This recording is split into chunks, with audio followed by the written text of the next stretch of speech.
It's The Journey with drug and alcohol attorney Mark G. Astor. All right, everybody, welcome again to another edition of the Journey Live. Super excited to have a special guest, Thatcher Shivley. Welcome, Thatcher. Thanks, man. I appreciate you having me, Mark. It's cool. I've been watching like the progression of you doing these, and you're doing a really good thing, man. It's really cool. Yeah, we're having fun with these, and I love doing them with people that that we work with and have worked with and have become not just colleagues, but friends. Sure. Yeah, we have about a bi-monthly kind of run-in that I always enjoy. Yeah, well, you know what it was? I know that we had talked about you coming on the show, and then, we bumped into each other at Inner Circle Network, and I was like, Perfect. It's perfect. It was weird because we didn't have any plan for this particular week, and then I said, I know I'm going to I'll go to Inner Circle. Yeah. I know I'm going to bump into somebody, and I'll be like... That was your mentality going in? I said, I know I'm going to bump into somebody, and then I saw you there, and I'm like... Had to be. I'm like, time to get Thatcher. You know what the word is for that? What's the word? Serendipitous. Is that what it is? I think that's it. I'm not sure I could even spell that. They didn't teach me how to spell that in law school. Definitely can't spell it. But I'd like to say, because I said this earlier before the cameras rolled, but it's worth saying on here. I obviously have a very different name, Thatcher Shivley, right? So the way you say my name is how I think it should sound in my mind. So say it again for everyone, just really clear. Thatcher Shivley. Oh, see, you said it a little too formal then. Well, I was here. You know what it was? It's with a name like that. You probably should run for political office. It's almost presidential. I've heard that. It's a stately name, is what. That's what it is. It's a stately name. You know what my middle name is? Go ahead. What's your Thatcher William Shivley. I think you might have to run for president with a name like that. Too late for that, my friend. Well, I don't know. Which we'll probably get into as to reasons why in a little bit. I love it. I love it. It's you know what? Growing up, I never had a problem with having a different name. I always actually enjoyed it. And funny enough, I never once, like you would think with a name like that, middle school or elementary school would be torture, and I never once got picked on for it. I never once. And I always really grew to like and really admire my own name, which is kind of odd to say out loud, but I just did. So okay, very cool. Yeah. So you work for Feinberg Consulting, and I want to talk about that because they have a very unique case management service, really. Yeah, intervention type service. Yeah. But let's talk a little bit about you because I wanted to get you on the show because everybody has a story, and I think it's important for you to understand what your journey was because we all have a different journey. Yeah. So tell us about yourself. Where'd you grow up? So I'm a Florida boy, born and raised. I've been here my whole life. Don't hold that against me, anybody. And growing up down here, I didn't realize how weird Florida was until I left for the first time, and then I came back. I was like, everyone here is crazy, but it's a good kind of crazy. So, yeah, I've been here my whole life, and my parents, they split up from a very early age. I have no memory or recollect of them ever being together in under one roof as a family unit, but they loved me. And I know what love is because of my father, and I know what love is because of my mom. They did the best they could, and they did a good job. It was tough growing up. It was a bit of a chaotic environment at times. My mom had some issues and some personal problems, and that made things, uncertain, And I think as a result, I kind of really felt separate. I never really felt different, but I did feel separate from a lot of things going on. And then I really just kind of dove into self quite a bit, actually, and just kind of put on blinders to the world, really, and just kind of saw the world as something that I had to navigate by myself. And by the way, I don't think that's really true. I've got a great sister and a brother and my mom at times even, and my father, of course, who was a great father. But I created it. I guess that's what kids do, right? You experience the world. Right, and then through your own set of lenses, right? Yeah, and then you make up a story about that through your own filter, and then you run with that story as if it's the truth, and you have your own narrative about how life is. So I definitely had a narrative where I was, if I wanted something, I needed to get it. If I broke it, I needed to fix it, and that served me in a lot of ways. And in certain ways later on, it didn't. But I think my first real love, my parents were both musicians. I loved music. I still love music to this day. It's really one of the only things that ever really made sense to me. It just immediately makes sense. I can see it. So tell us about that, because I know you shared, when we were chatting yesterday about what that was all about. My dad's a drummer. My mom was a singer, and I don't have memories of it, but I'm told that I was on tour with them for a while. My dad was a pretty successful musician, played in some pretty well-known bands, and he ended up stopping, because he had to raise a couple of kids, and But I got the bug pretty early on, and he was a drummer, and I became a drummer, and that was like. Did you play in any bands? Oh yeah. You did? Yeah. I went to college for it and everything. You played drums in college? Oh yeah. Where? I got a music scholarship. University of South Florida. Yeah. Okay. Yeah. So were you in like the marching band or like? You know what? They didn't have a marching band because they didn't have a football team then. But I played in the jazz band. I played in the symphony. I did all that stuff. I was classically trained percussionist and a jazz drummer. That's what I got a scholarship there for. Wow. Yeah, it's cool. So how long does it take? I mean, tell us about. How do you become classically trained as a percussionist and drummer? Yeah, that's a good question. You go to school and you study. You don't have to necessarily go to school, but there's a lot of technique that one needs to learn. Like there's a lot going on. Like people don't really understand probably the intricacies of the law, right? Same thing if you see a symphony playing and you see the percussionists, like when they're hitting cymbals or hitting the timpani. Like there's a especially comes to I mean I know when I was at college, I mean the guys that were in the the college bands. Yeah. You just think the guy gets up there and just starts banging away on the drums. There's hours and hours of practice and technique and skill, and it's a craft, man. I mean, even if for a whole symphony, if one guy does a crash cymbal and that's the only one, like there's a lot of technique and finesse and skill and all that. So that's what I studied for my first couple of years of college. Yeah. Wow. So you got to basically go to college on a scholarship and pursue what was really your passion. Yeah, I loved it, man. It was I'd found like what I loved and what I was here to do. Yeah. Okay. So I know that yours, like a lot of our guests, is sort of a journey of substance use and recovery. So let's talk a little bit about that. When did that become an issue for you? Yeah. So I was doing well in music school, and I thought I found what I loved and what I was good at and what I was going to pursue. I was really committed to it. And then around my second year, I discovered alcohol. I'd never really big into that because I saw what was going on around me and always kind of said to myself, that's never going to be me, and do you think some of that stuff is just a sort of, if you're a musician, it's sort of almost part and parcel of the story? I mean, yes, obviously, I think it is. But in my domain, in music school, like studying classical and jazz, like it wasn't a really like prominent thing. Right, sex, drugs, and rock and roll. Yeah, well, wine, music, and song, right? Same thing. That's been going on for 100 years. But I fell into a different group. There's some guys that live next door to me that were partying and looked like they're having a good time. And here I am, 20 years old in college and like going to bed by 9 p.m. because I had a 6 a.m. class. And people don't realize in music school you have to practice hours and hours a day. It's your life. So, I saw them having fun, and then one day I just kind of went over there, and they quickly like dragged me in, and I quickly realized why they were having so much fun. And it was a slow progression for me. And the sad news is, and I've come to peace with it, but I eventually handed back the music scholarship. It was getting in the way of this new commitment that I had and that I found. There's an old saying, I don't know if you've ever heard of it, but that normal people trade their behaviors so they can meet their goals, but someone with substance use, will trade their goals to meet their behaviors, and that's what I did. The thing that I had loved so much, that I had sacrificed so much for, just kind of fell down on the totem pole rather rapidly for me. Once you cross this invisible line from like recreation, and this is what happened to me in college, right? At first it was just the weekends and a little bit of fun, and then it becomes absolute full-on chronic dependence. Like there's this invisible line. You don't know when it's happening necessarily. It's not on a Friday night. It's a progression, and when you cross this line, you're in full-on soul-depriving dependence. And at that point, your brain and your body has developed a relationship with these substances, right? These chemicals that makes it virtually impossible to stop on your own. It's hard. And how could a normal person understand? So, I mean, you said that at one point, especially with the music, that's consuming. Did you feel like you sort of swapped the consumption of music for consumption of the party life? I don't know if I ever really thought of that, but good job. Yeah, absolutely. Because I can remember this, like the first couple of times hanging out with him. I always like to say this, but I felt like I could breathe. Because I got some relief from the stuff I was doing with them, from the chemicals I was doing. It gave me freedom and relief from me. Do you think you were just sort of fried from the whole music thing? I think so. Maybe it was just.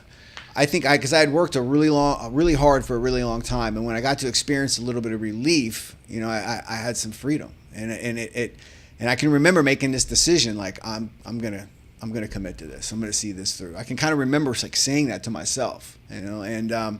I didn't cross the line then. It was still experimental and dabbling, but this is chronic, man. It's a disease for a few different reasons. It's chronic. It'll always be in you. right? You always have this allergy, if you will. I think we talked about that yesterday. Yeah. It's primary. It exists first, right? I'm not I don't use because I'm depressed. I'm depressed because I use, right? It's progressive. Over time, it gets worse. It never gets better. Right, and that's one of the conversations I have with the parents. I mean, they see that it gets worse, and so sometimes sort of frustrating for me is I say to myself, okay, because sometimes they'll say, listen, they'll tell you we're just not ready to do this, and you say, well, at what point? I mean, how much worse do you want to wait till it gets before you do something? And sometimes parents, if they can't, for lack of a better, pull the trigger, 6 months might go by and they call me up and say, okay, we got to do, I always say I'm the last port of call, so that maybe they're just not ready to maybe they're going to try something a little different beforehand, and and there's always that hope that their loved one will sort of snap out of it and come to their senses. It's a phase. It's a phase, right? And listen, for some people, I had experiences with friends and people that I knew that for them it was a phase, and for other people it's not. And if there's not an interruption, which is something that you do in your service, something that me and my company, Feinberg Consulting, that we do, if there's not an interruption to that, man, I mean, we've got three options out there. We've got jails, we've got institutions, and we've got death. Right. That's what I tell families. Yeah. But but it doesn't have to be that. That's the thing. There's another option. Yeah. It's just hard to get the family, as you know. It's hard to get the individual. They can't see themselves clearly. Like when you're in the grips of an addiction. That's why they call it a family disease because you can't see they can't see the forest for the trees. They cannot, man. You can't adequately appraise your situation, the consequences, what you're going through. You very quite literally cannot see yourself clearly. So how can you make any sound, rational, logical, healthy choices from that place? It's only in hindsight, like looking back at like the years that prior to me getting sober, I can obviously see how dangerous and insane my behavior was. But at the time, I was having a good time, man. The consequences, just dues I gotta pay. We'll figure it out. So do you think the drugs changed since your time in college? I know when I grew up and I was 18, 19, I had friends who smoked weed, and we never really looked at it as. Yeah. I never smoked, but I never really looked at it as that crazy, to be honest with you. And now they're like, well, it's the gateway drug, and we get calls from parents whose kids are smoking a lot of weed, and they all seem to have. There's a certain sort of common thread, right? There's delusions and paranoia, and then they start to step up and do other things. I think it's dangerous. I think that the marijuana specifically and the THC content, and it's just a different thing than it was years ago. And when you start smoking this very potent thing very early, it literally stunts the development of your brain. And I'm not an expert by any means, but and I'm paraphrasing all of this, but we've both probably seen, especially in my line of work, individuals who have psychosis and certain mental disorders that it's psychoactive. It really is. It's a major psychedelic. And if you start doing that at a very early age, how can it not inhibit and stunt certain developments, inside? So I think it's different. I think it's dangerous. I really do. Yeah. So what was wrong? So how long did you end up staying in college? I stayed in college. That's a good story. I told you yesterday we'd find things to talk about. Mark, I tell you what, man, I was in college. It got to the point where my father was asking if I was getting a medical degree. Let's just put it this way. I was in. Were you on like the 8 or 9 year program? I was in there for a while. I eventually ended up, getting kicked out of my University of South Florida, and then. I had to experience some consequences, and I actually became a DJ in the electronic music scene down here in Florida, and I had an amazing time on one hand, and on the other hand, it was very dangerous. But I did have a good time, but my addiction was really getting worse doing that, and I started experiencing consequences, and they started racking up a lot more rapidly and with a lot closer frequency. And so, can you share any of those with us? Yeah. So I overdosed and ended up in the hospital. And there's the tangibles, there's the real material consequences, but beyond all of that, it's like I lost the trust of people that loved me.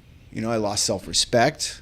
All the lies I told, the dreams I sacrificed, the hope that was like all of that stuff, my freedom. Like, I got arrested, and all of that stuff just started racking up. But at the time, the weird, baffling thing about addiction and alcoholism was I couldn't attribute that stuff to my disease.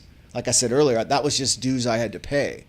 I wasn't able to connect the dots and see that this is happening as a result of this until one time, and we talked about this, briefly yesterday, I had a lawyer. I had to hire a lawyer for my case, and he suggested treatment. And it wasn't my idea.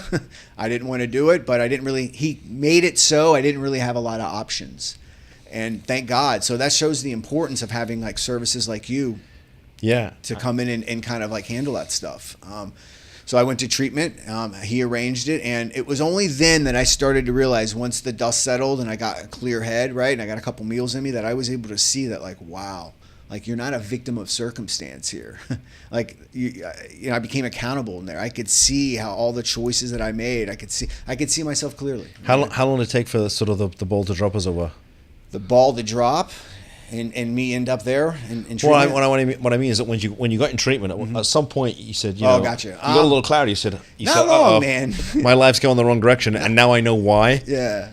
Not too long, a couple weeks. And let's be honest, there was a faint whisper of that going in, because I wasn't completely delusional. So I was it was clouded with victimology and excuses, right? But once I was there and around other people and hearing different people share, and I got to see, before I was just by myself and drinking and using, but when I got to see other people, I mean, that's how it is, like interacting with humans, right? We see ourselves through other people. So, and that's the value of going into treatment and being around people, in the similar situation. You learn about yourself by witnessing others. So I think that's what really happened. And it happened within the first couple of weeks. And then once I was there and that kind of snapped, I actually shifted to a place of being grateful that I was there. That's what I tell people all the time. We deal with people who are in treatment. Like, it's a gift to be able to do nothing but work on yourself for 30, 60, 90, 120 days. Like, how many people right now probably around the country, around the world, would give anything to be able to take time out of their life to go do nothing but work on themselves? I mean, it's a gift. Yep. No, it really is. So how long did you end up staying in treatment for? 63 days. Okay. And it was a state-run facility, so they don't keep you long. Yeah, it's not a big budget. Yeah, that's true too. So how long have you been clean now? In recovery? In September, it'll be 14 years. Sober. Wow. Yeah, that's amazing, man. Yeah, it's great. Yeah, it's great. So I know you work for $5. So let's talk about that the shift. After you got done with treatment, did you go back to college? What did you do with yourself? Yeah, once I got out of treatment, I forget when, but once I was sober for a little bit, I decided to go back to school and finish my pursuits. I went to an online school and got my degree. Any more music, or you're done with that? Yeah, I still to this day DJ. I still have the equipment. So I did that a little bit my first few years. I still have a drum set up. I don't play it a ton, but for all intents and purposes, I didn't return to that with any full commitment. I mainly worked and went back to school and did all that, and really became interested in life. I started to travel a little bit, started to build friendships. I started to get really into exercise, and I really created a strong foundation of recovery. I went to a lot of meetings. I joined a fellowship that I just dove in head first and took a lot of action in, and I still do to this day.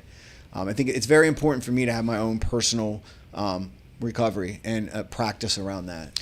Yeah, it's interesting because a lot of our sort of mutual friends, people who work in the industry, they're people in recovery, and some of them 5, 10, maybe 15 years in recovery, and yet they're still going to meetings once, twice. They're still working the program. Which was interesting to me, but I think the more time I spend working, and we're now year 4 doing what we do.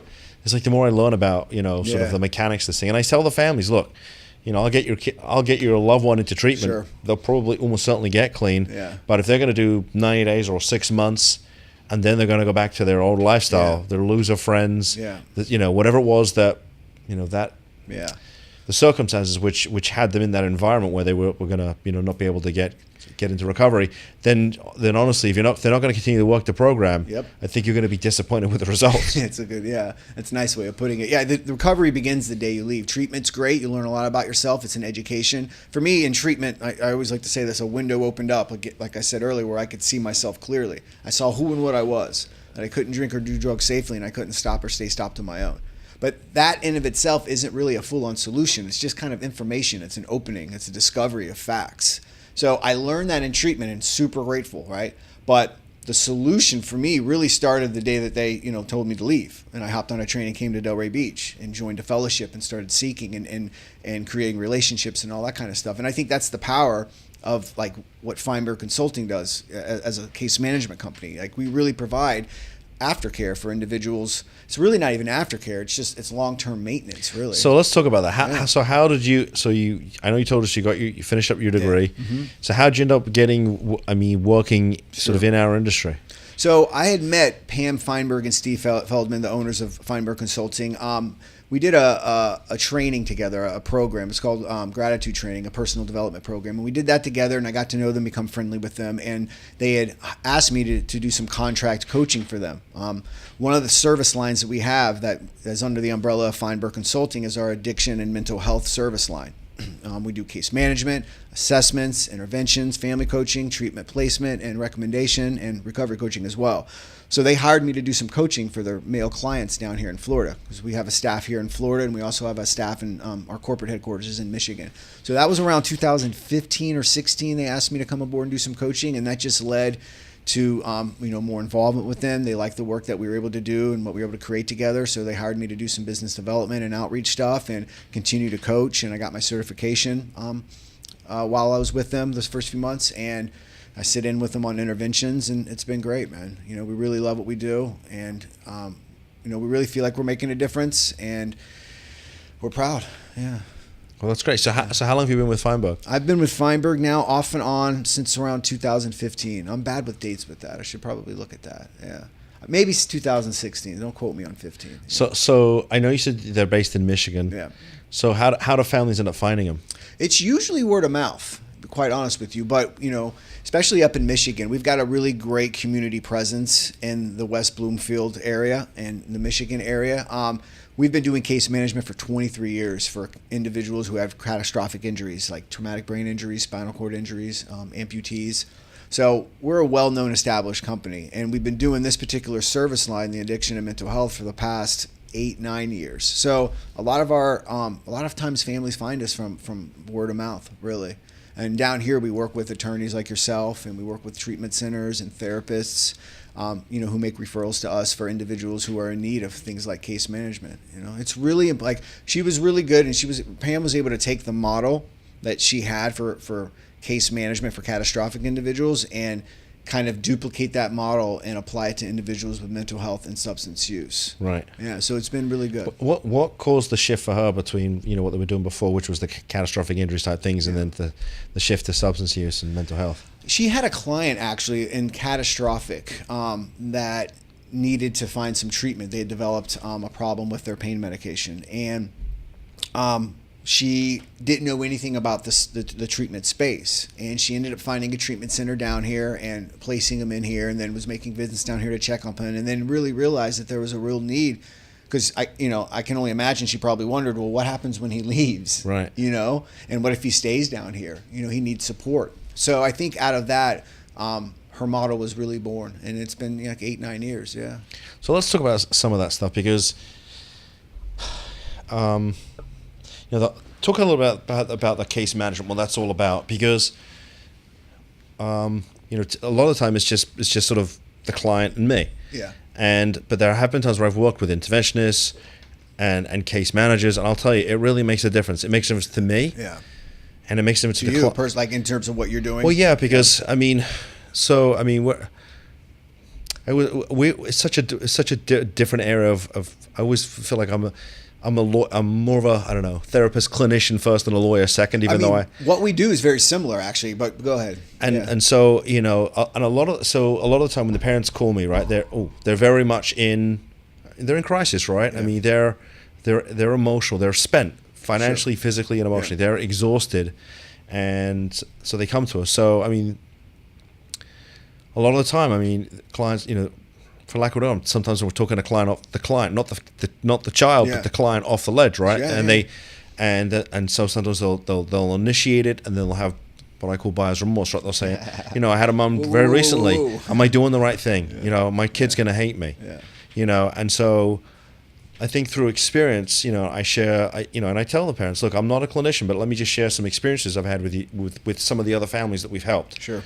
So they understand that what they're going through is, that's sort of almost part of the whole cycle of emotion. Yeah. Yeah, it's part of exactly. Yeah, totally. It's part of the emotional process they're experiencing. They're not alone. Yes. But when I have like an interventionist or a case manager that is there to sort of handle that part, Yeah. it makes my job a whole lot easier because I can just focus on what I need to do, Yes. which is to take care of the legal work. Yes. And Get the client to a safe place. And do what I need to do. Yeah. And I found that just even from my own sort of emotional state, it's a lot less taxing and exhausting. Yes. So I mean, I'm grateful for what you do. No, yeah, but maybe you. share a little bit about how it all works. Yeah. So as a case management company, we do two things, right? We do patient advocacy and a coordination of services, right? So our clients are assigned their own personal case manager who comes up with a treatment plan, does an assessment, and then supports with the follow through of that treatment plan. And then they also get their own personal coach, recovery coach or sober coach. And the coach is meeting with them, maybe once a week, twice a week, sometimes 3 times a week, and is really holding them accountable to creating things in their life. The case manager or another person will be working with the family the whole time as well, helping the family in situations like you described. Keep agreements, keep boundaries, and keep rooted in the family's vision and what they really want to come, help navigate the obstacles that come up along the way. Because everyone's a yes at first, and then when you start to move a couple feet, like whoa, I didn't mean today. Like I said, I wanted help, not today. So that's really something we can do in supporting services like yourself. So you can focus on the client. We can come in and really support the family and help them keep their agreements and their boundaries. So we can get it's all about getting the client the help that they need and getting them safe. That's really what it's about. Right. And sometimes families will come to us. And they'll say, well, where should I send my son or my daughter? And we work with a very sort of select group of treatment centers down here. Yeah. But for us, we're sort of saying, okay, is it a primary substance use case or is it a primary mental health? If it's mental health, Order's going to deal with it. If it's more substance abuse, I'll do the Marchman Act. Yeah. And if there's a criminal case pending, which occasionally happens, Sure. Our colleague Lewis will handle it. So, So I think having what you guys do, able to sort of do that assessment and really decide where's the right place for this person. That's a good point. Because our knowledge is, even though our clients are 99.9% of them are out of state, their children are here, and sometimes it just may not be a good fit here. And sometimes what will happen is eventually the child will go to another state. Yeah. So you obviously have a much sort of broader spectrum of vision, as it were, when it comes to where to send somebody. Yeah, I think that's part of the value of what we bring to the table, right, is treatment placement and recommendation. And based on the relationships that we have in Florida and around the country, we can really find the right place for the client. Because not only do you have to worry about placing someone in today's landscape, placing someone in a place that's unethical and doesn't do good clinical work at all. Like I think there's a real danger in misplacing someone, right? And what I mean by that is placing someone in a facility that's not going to meet their needs. Like if they have strong mental health, and secondary substance use, they should go to a place that's going to treat that. Right. Or if they have a lot of trauma, then they maybe need to go to a trauma place. So, treatment, recommendation, and placement based on that assessment that we do, it's so important. It really is. And I think that's one of the things we really do well is we can come in, we can do a full assessment, and then based on what we see, find the right place for them that's going to really help them. Right. And, sometimes, once in a blue moon, we'll get a case and Audra and I'll be like, where do we send this person, And that's, and then it becomes a matter of us reaching out to, folks like you and say, hey, listen, Thatcher, these are the facts. What do you think? Where would you send this? Is there anywhere in Florida where we could, that it's a good fit? And if it's not, and that's something we'll tell the client. That's something that we do with almost every case, because we can come in at the beginning of the continuum, kind of like you do, right? Or we can come in at the end of the continuum. When we come in at the beginning of the process, we're doing the intervention. We're working with the family, and then based on what's going on with the client, we're finding the appropriate place for them clinically, and then we stay with them and case manage them. Ideally, they'll get a coach, they'll get their own case manager, the family will get their own coach too. So that's at the very beginning and staying with them. Or we come in at I don't want to say the end, but more towards the middle. If they're in treatment and they're about to be discharged, and the treatment center for whatever reason or their therapist feels like they need some aftercare or maintenance and more services, once they're discharged, we come aboard, or actually right before they're discharged, we come aboard, do our own assessment, and then assign them a case manager. So when they transition out and they are discharged, they have a whole team of support behind them. And that's the thing, man. And that's the difference. Like that's the second time around for me getting sober, like I had a team of support around me. The first time when I relapsed, I didn't. I tried to do it all on my own and just use my willpower, and it didn't work. So, that's the power of case management, is you have your own personal team that's working with you and for you, and it's great. Yeah, I think having that support system is huge. It's huge, man. Oh my God. I mean, and I've just sort of seen that from experience, that the individuals who have, that support system, the sponsor, the meetings, but just an environment that supports recovery. I mean, it's everything. It's massive. It makes it, and especially in today's climate, and we're seeing a lot of younger people who again have mental health situations going on as well as substance use. So that requires a lot of coordination. It requires it's complex. It requires a lot of care and thought and deliberate action. So where do you see our industry going? Because I got to tell you, I don't see my phone stopping ringing anytime soon. Yeah, I'm sorry to say, but I know. I was looking at the statistics the other day, and it's scary, man. It really is. I think that we were talking about this briefly on the phone yesterday. I think, it's a shame personally. Like, I want to give a shout out to Florida. Like, we've got great treatment centers down here. Who are doing great clinical work. We really do, and it's a shame that there's been some places that have what's the word I'm looking for? Smudged that a little bit, because there are a lot of really good places doing a lot of good work. And I actually think this now is the time, especially what's going on across the nation with this, epidemic. It's really a civil war what's going on. Like, we're experiencing a civil war essentially, I think now is a great time for the great players to come in and, do strong clinical work. So I'm hopeful. I really am. I think, Florida's done a good job of cracking down. We're leading the way in that. And I think out of that, the cream's going to rise to the top, and there'll be more cream. So other than Florida, where else? I mean, because occasionally we hear about a treatment center that might be in, say, the Carolinas or Tennessee, but we get calls from places like Indiana, and they'll say, they'll tell me there's just literally no treatment options up in that part of the world, and it seems like it's either Florida, Texas, or California for the most part. For the most part, that's been my experience too, and I don't know know that much about that. Like, our team is really good. Kristen Byrne who's our vice president of clinical services, and Pam Feinberg and Steve Feldman, they really have their finger on the pulse in terms of relationships around the country and who's doing really good work. Again, that's part of what we do. I'm not as educated and informed, but those seem to be like some of the big three. And again, like I said, Florida, we're doing such good work, and it really hurts to hear that, people don't want to come down here. And on one hand, I understand the hesitation. Well, for a long time, I mean, it was, they talked about the Florida Shuffle and all this other stuff. I mean, but from what I've seen, the bad treatment centers have gone out of business because they were cheating. Yeah. And if they haven't gone out of business, they've probably, their owners have been arrested. So, and they're still arresting people. So, to me, what's left here is a good, sure, ethical, core group of treatment centers. So I still think you have great options down here. Me too. And aside, because there's treatment and then there's recovery. They're two distinct things, right? The recovery down here, I'll go ahead and go on record as saying, is phenomenal. Like, the people that I run with and that I hang out with and that I'm close with, like, I can't tell you the amount of miracles that I've seen and I'm still seeing on a daily basis. So, the recovery down here is phenomenal.